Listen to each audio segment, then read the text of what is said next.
vidéo bi dama kaa tënkatu yàgg ngóor si la mu bëgg a waxal xaw ma journaliste la xaw ma la mu doon démb nga def sa plateau naa militaire yi léegi ba ñoo dem asafurla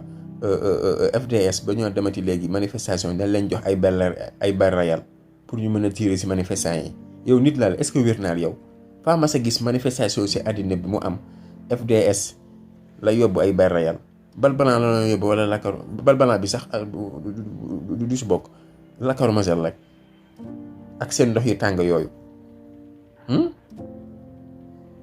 Sénégal mittiwul manifestation demal dëkki naar yi nga xool li ñoo jàmmaarloo ak FDS sànni